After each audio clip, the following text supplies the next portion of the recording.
Hi Cancerians, welcome back to Blossom Life Tarot. आज हम आपके लिए सितंबर 2024 की रीडिंग्स कंक्लूड करने जा रहे हैं।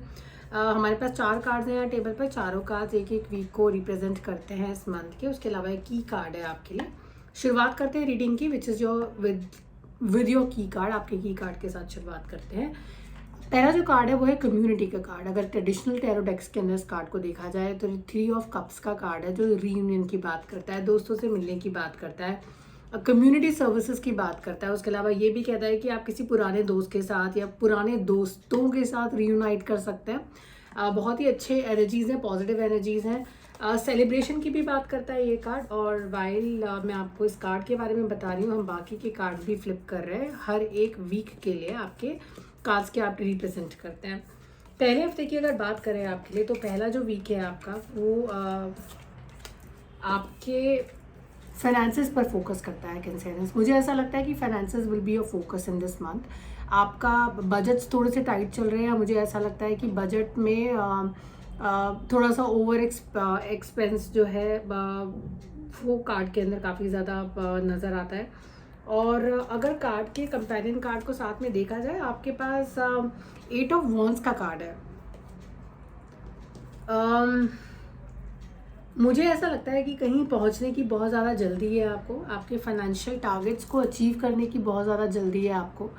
जल्दबाजी कार्ड्स के अंदर नज़र आती है। उसके अलावा अगर आप देखेंगे तो आप जिस डायरेक्शन में जा रहे हैं वो सही डायरेक्शन है। आपको अपने रास्ते पर प्रॉब्लम नहीं है, अपने रास्ते से जो आपने पाथ लिया है उससे परेशानी नहीं है, लेकिन आपको ऐसा लगता है कि रास्ता सही है बट सक्सेस जो है थोड़ा लेट मिल रही है आपको। यहाँ पर थोड़ी सी देरी है सक्सेस में, और इसलिए आप कोशिश कर रहे हैं कि कोई और तरीका आजमा कर या किसी और तरीके से अगर आपके लक्ष्य को पाया जा सके, आपका जो टारगेट है उसको अचीव किया जा सके। फाइनेंसेस, टारगेट्स, जल्दबाजी, मुझे काफ़ी सारी चीज़ें कंबाइन होकर नज़र आती हैं। मुझे ऐसा लगता है कि ये अगर वर्क एरिया की बात की जाए, यहाँ पर थोड़ा सा इम्पेशंस नज़र आता है, थोड़ा सा आइसोलेशन भी नज़र आता है। आपके पास काफ़ी ज़्यादा कंपनी और सपोर्ट नहीं है इस वक्त में। अगर आप ये रीडिंग रिलेशनशिप एरिया के लिए देख रहे हैं तो मुझे ऐसा लगता है कि finances can be one reason जिसकी वजह से आपके रिलेशनशिप में आपको थोड़ी सी ट्रबल इस मंथ में नज़र आ सकती है। ये पहले वीक की बात है, पहले ही हफ्ते की बात है। और एक बहुत ही ब्यूटीफुल चीज़ जो आपके कार्ड्स के अंदर मुझे नज़र आई है वो ये है कि जहाँ हम कम्युनिटी कार्ड की बात कर रहे थे और हम उसके साथ साथ ट्रेडिशनल टैरो डेक की भी बात कर रहे थे, ट्रेडिशनल टैरो डेक से भी कम्युनिटी कार्ड जो है आपके रीडिंग में प्रेजेंट है। रीयूनियन की बात करता है, दोस्तों से मिलने की बात करता है, किसी गैदरिंग का पार्ट बनने के लिए बात करता है। थोड़े इंजॉयबल मोमेंट्स आपकी लाइफ में नज़र आते हैं। This is very important. उसके अलावा मुझे ऐसा लगता है कि अगर आप किसी तरह के सिचुएशन में अटक गए हैं, आपको लगता है कि चीज़ें फास्ट ट्रैक नहीं हो रही हैं आपके लिए, ये जो सेकंड वीक में जिस तरह का रीयूनियन, जिस तरह से आप अपने पुराने दोस्तों से मिल रहे हैं, किसी पुराने कनेक्शन के साथ आप जुड़ सकते हैं वापस से, वहाँ से आपको एक नई शुरुआत करने का मौका मिलेगा। फूल का कार्ड है और नई शुरुआत मिल सकती है, लेकिन एक इस नई शुरुआत में मुझे समहाउ ऐसा लगता है कि जब मैं आपकी कम्युनिटी कार्ड को देख रही थी, आप एक 3 ऑफ कप्स के कार्ड को देख रही थी, ये सामने आपको एक फिगर नज़र आ रहा होगा विच इज़ इन रेड रोब। समहाउ इनको देखकर मुझे ऐसा लगता है कि यहाँ ट्रस्ट इश्यूज़ हैं। तो आप किसी ऐसे दोस्त के साथ मिल सकते हैं पुराने कनेक्शन के साथ जिस पे आपको भरोसा नहीं है। आपको ऐसा लगता है कि ये इनकी दी हुई एडवाइस आपके काम नहीं आएगी, और ऐसा भी हो सकता है कि इनकी दी हुई एडवाइस से आपको नुकसान हो कैंसरियंस।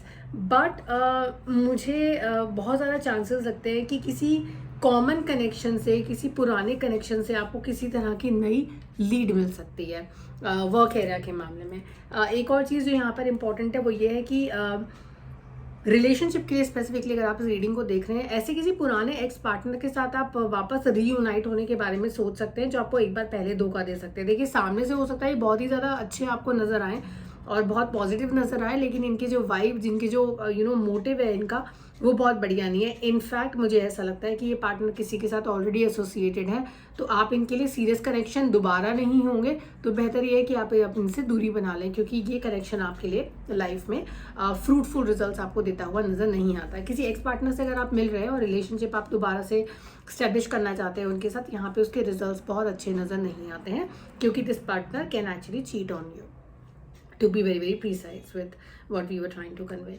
थर्ड वीक की अगर हम बात करें तो हैंग्ड मैन का एनर्जी, कैंसेरियंस के लिए ये मंथ काफ़ी स्लो होने वाला है, तो don't expect a lot of changes happening. Drastic changes expect मत करिएगा, चीज़ें सोच समझ कर डिसीजन मेकिंग करिए, क्योंकि चीज़ें स्लो मूव हो रही हैं, आपको थोड़ा सा इरिटेशन हो सकता है, ठीक है।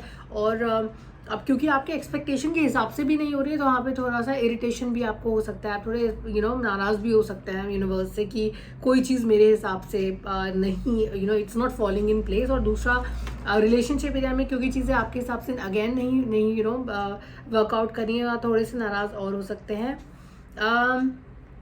फाइनेंसेस के मामले में आप थोड़ा सा स्टेगनेंसी फील करेंगे, जो एनर्जीज आपकी फर्स्ट वीक में है वही एनर्जीज आपके थर्ड वीक में भी आ रही हैं। मुझे ऐसा लगता है कि आप अपने फाइनेंसेस से या अपनी सेविंग से कुछ हिस्सा निकाल कर आप कहीं पर स्पेंड कर सकते हैं, आपको ज़रूरत पड़ सकती है। तो इस मंथ में ऐसा लगता है कि कैंसेरियंस अपनी सेविंग्स को भी टच करेंगे, सेविंग्स से भी कुछ पैसा निकाल सकते हैं। बिकॉज मुझे ऐसा लगता है क्योंकि आप बहुत ज़्यादा स्टेगनेंट फील कर रहे हैं, स्टक फील कर रहे हैं, तो इस मोनोटनी, इस स्टेगनेंसी से निकलने के लिए, इस सिचुएशन से निकलने के लिए आप अपने आप को थोड़ा सा डाइवर्ट करना चाहते हैं। बट सेविंग से पैसे निकालते हुए आप बहुत सोचेंगे, आपको लगेगा कि मुझे ऐसा नहीं करना था या नहीं करना चाहिए था। बट देन कार्ड्स में काफ़ी कुछ विजिबल है, काफ़ी स्लो मूवमेंट है इस मंथ में आपके लिए, देखा जाए अगर फाइनेंसेस के मामले में। और ओवरऑल फोर्थ वीक की अगर हम बात करें तो फोर्थ वीक आपका जो है वो बात करता है नाइट ऑफ वॉन्ड्स की। नाइट ऑफ वॉन्ड्स का जो कार्ड है ये बहुत तेज़ी की बात करता है, और ये बहुत ही इम्पेशेंट एनर्जी होती है नाइट ऑफ वॉन्ड्स की। और दूसरा, उनको ना चीज़ें अपने तरीके से करने का ना बहुत ज़्यादा शौक होता है, ये किसी की बात मानते नहीं हैं और इनको गुस्सा बहुत जल्दी आ जाता है। तो ये जो एनर्जी है, अगर आपकी ओवरऑल एनर्जीज़ को इवैल्यूएट किया जाए first, second and third week की एनर्जीज़ को, तो फोर्थ वीक में जो एनर्जी है वो काफ़ी ज़्यादा इम्पेशेंट है, गुस्से में है। मुझे ऐसा भी लगता है कि आप किसी ऐसे पार्टनर से डील कर रहे हैं जो कि एरीज हैं और फायर साइन है, और आपको नॉट वेरी हैप्पी और मे बी टेम्पर इश्यूज थोड़ा सा मुझे लगता है यहाँ पर कार्ड्स के अंदर नज़र आता है। फोर्थ वीक में ही अगर हम बात करें, एक अनदर इम्पॉर्टेंट फैक्टर जो आपके कार्ड्स के अंदर नज़र आता है मुझे कैंसेरियंस, वो ये आता है कि पेंटिकल्स के बहुत सारे कार्ड्स हैं, यानी कि money is going to be a focus in this month. पैसा कैसे आ सकता है, कहाँ से आ सकता है, वो इम्पॉर्टेंट हो जाएगा। और आपके सेविंग्स पे से कुछ चीज़ें निकल रही हैं, कुछ चीज़ें you are spending from your savings.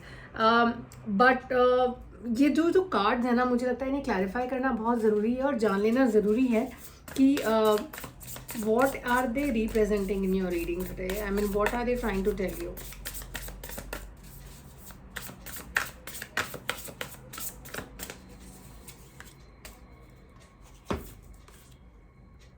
Okay.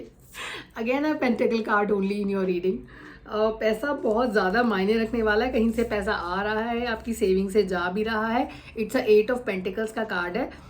Learning all you can about a subject or a career, going back to school, taking a seminar or finding a mentor, attention to details, skilled work that you love, upgradation of skills। तो ये जो पैसा है वो कहाँ जा रहा है, वो नई स्किल सीखने में जा रहा है। तो ये जितना भी पैसा आप इन्वेस्ट करें अपनी सेविंग से, मुझे लगता है कि जो आप कर रहे हैं उससे आप हैप्पी नहीं हैं। तो अगर अपने आप को अपस्किल करना चाहते हैं, अपने आप को आगे बढ़ाना चाहते हैं, मुझे लगता है इस मंथ में कैंसेरियंस काफ़ी कुछ अपने आप को अपग्रेड करने में इन्वेस्ट करेंगे, नई स्किल सीखने में इन्वेस्ट करेंगे। वहाँ पर आपके जो मनी है या जो भी है वो जा रहा है। तो किसी एजुकेशन इंस्टीट्यूट को आप पे कर सकते हैं कुछ नया सीखने के लिए।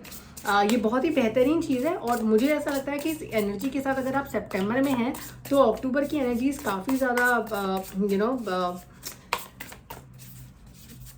I am very interested in your energies for the month of October. और हालांकि हम ऐसा करते नहीं है, लेकिन अक्टूबर के लिए मैं एक कार्ड पुल करना चाहती हूँ आपके लिए। Okay, this card is coming like I have 2 cards from the deck. क्या कह रहे हैं कार्ड्स?